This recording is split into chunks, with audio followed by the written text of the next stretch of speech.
जो इस बिजनेस का मार्केटिंग प्लान है, जिस बिजनेस की जानकारी आपको यहाँ पे दी जाएगी, उस मार्केटिंग प्लान को देखने के बाद ही जो आज कामयाबी के शिखर पे जो व्यक्ति हैं, जिन्होंने शुरुआत जीरो से की थी, आज वो बड़ी कामयाबी पे हैं। उन्होंने भी शुरुआत यहीं से की है इस मार्केटिंग प्लान को देखते हुए। पहले हम उस व्यवस्था को जान लेते हैं जहां से आज तक हम सामान खरीदते हुए आए हैं। उस व्यवस्था से हमें कितना फायदा हो रहा है उसके बारे में थोड़ा सा हम जान लेते हैं। अब मान के चलो ये व्यक्ति जो है, ये सर जो है, ये ग्राहक है, और ग्राहक अपनी जरूरत का सामान लेने के लिए कहां पे जाएगा? किसी न किसी पास की दुकान पे। ये कोई भैया दुकानदार है। अब दुकान वाला क्या घर सामान बनाता है साथियों? नहीं बनाता। वो किससे लेके आता है? अपने से बड़े दुकानदार से, जिसको हम थोक विक्रेता बोलते हैं। यस और नो? यानी कि बड़ा दुकानदार कह सकते हैं। बड़ा दुकानदार भी घर सामान नहीं बनाता। ये किससे लेता है? अपने से बड़े दुकानदार से, जिसको बोला जाता है डीलर, या एजेंसी वाला भी बोल सकते हैं उसको।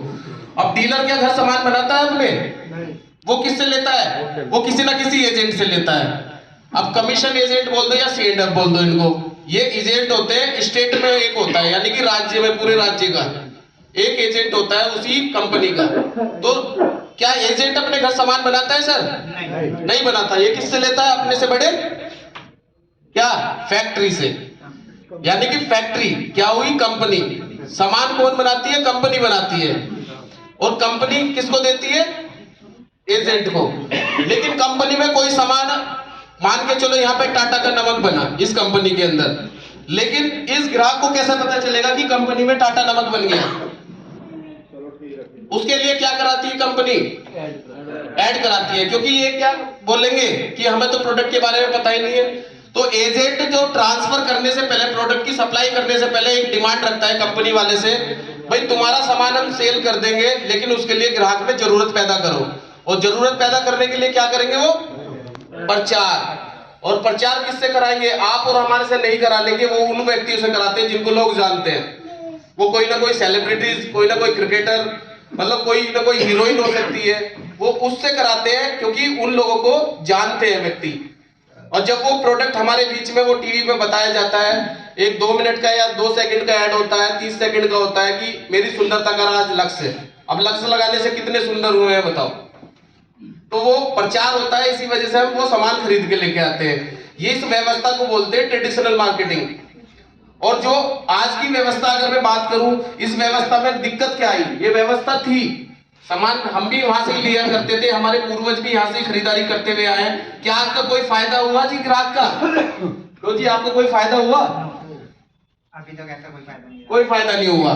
तो इस व्यवस्था को क्या बोलते हैं? ट्रेडिशनल मार्केटिंग बोलते हैं। अब यहाँ पे तो सामान बने 5, क्या कंपनी वाला कभी मिलावट करता है जी? कंपनी वाला नहीं करेगा, क्योंकि उसको करोड़ों रुपए लगाए उसने, और करोड़ों रुपए जो लगाए वो अपना नाम कमाने के लिए लगाए। अब यहाँ पे 5 सामान बने टाटा के नमक, और यहाँ तक आते आते कितने हो गए? 100। यानी कि 95% जो सामान हुआ वो मिलावटी हो गया। और वो मिलावट होने की वजह से नुकसान किसका हुआ? इस बेचारे ग्राहक का हुआ, क्योंकि इसने अपनी खून पसीने की जो कमाई थी, जितना कमाया था, इस दुकानदार को दिया। दुकानदार को मतलब है अपने मार्जिन से उसको बेचना है सामान, उसको ये नहीं पता सामान कहाँ बन रहा है। इसी तरह से हर एक व्यक्ति जो इस व्यवस्था में जुड़ा हुआ है वो हमारे तक सामान पहुंचाने के लिए जुड़ा हुआ था। ठीक है जी। अब डायरेक्ट सेलिंग का निर्माण क्यों करना पड़ा? इसी वजह से डायरेक्ट सेलिंग का निर्माण करना पड़ा। ना तो कोई ग्राहक का फायदा हुआ यहाँ पे इस व्यवस्था से, और ना उसे सामान शुद्ध मिला। तो उसी हिसाब से अगर मैं देखा जाए तो 2016 से पहले अगर आप सिलेंडर खरीदते थे, एक पीछे ले जाना चाहूंगा थोड़ा सा, 2016 से पहले जब एजेंसी के पास आप जाते थे, तो एजेंसी पे जाने के बाद एजेंसी वाला बोलता था कि भाई सिलेंडर तो खत्म हो गया है ही नहीं, रात गाड़ी आई थी खत्म हो गई। लेकिन आप चेक करो कि 2023 से 24 चल रहा है। अब 24 में जनसंख्या बढ़ी है या घटी है? बढ़ी है। आप सिलेंडर लेने कभी भी चले जाओ, बल्कि घर देने के लिए आ जाता है, होम डिलीवरी फ्री। क्यों जी? तो व्यवस्था क्या हुई? वो डायरेक्ट सेलिंग व्यवस्था हुई, जिसको बोला गया डायरेक्ट सेलिंग व्यवस्था।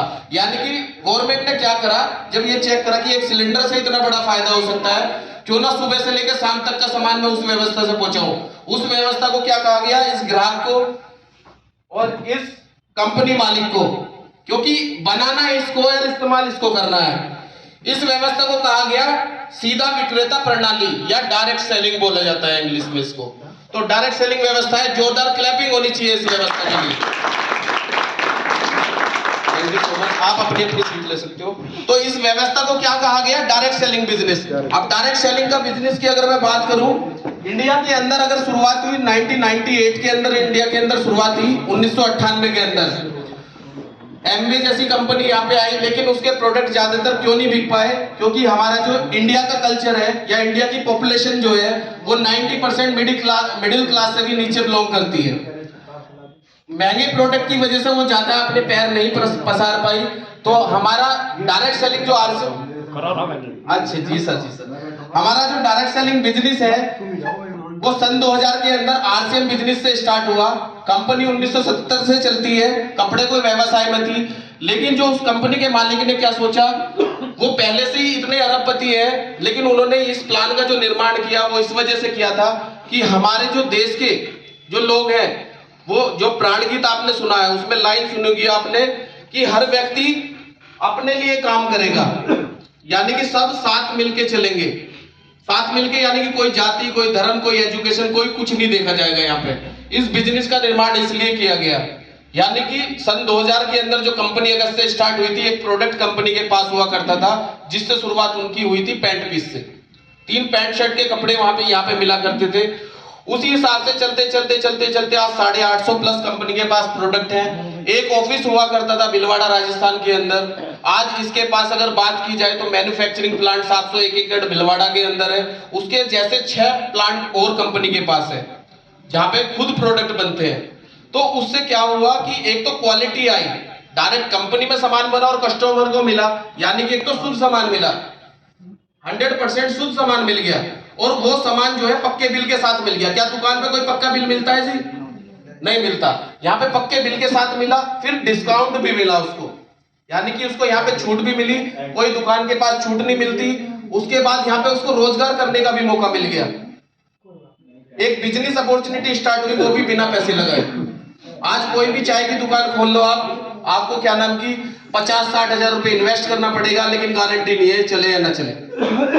ये दुकान बदलने से इतना बड़ा कारोबार, यहाँ से एक इतना बड़ा जो लाखों रुपए की इनकम व्यक्ति ले रहे हैं, वो हमारे बीच में है शख्स, वो आएंगे। मैं उनका भी बहुत बहुत वेलकम करना चाहूंगा। जो हमारे बीच में तो ग्रेट पर्सनैलिटी है सुशील दीक्षित जी, जिनके फादर साहब को हमने सुना है बलवान दीक्षित जी, मेरे भी गुरुदेव है वो। मतलब एक साइंस के टीचर होने के बाद इतना अच्छी अपॉर्चुनिटी उन्होंने ली, एक्सेप्ट की, और अपनी उस गवर्नमेंट जॉब लगने के लिए व्यक्ति कितनी मेहनत करता है, लेकिन उसके बाद छोड़ने के बाद उन्होंने यहाँ से परचम लहराया पूरे इंडिया के अंदर। और आज उनको जो सेकंड जनरेशन नहीं, थर्ड जनरेशन में बिजनेस चला गया है। आज उनको पोते इस बिजनेस को करते हैं। तो बहुत बहुत धन्यवाद सर, इस व्यवस्था जो बताया मैंने आपके बीच में, आपका कीमती समय लिया उसके लिए बहुत बहुत धन्यवाद। Over to sir. Sanjeev sir.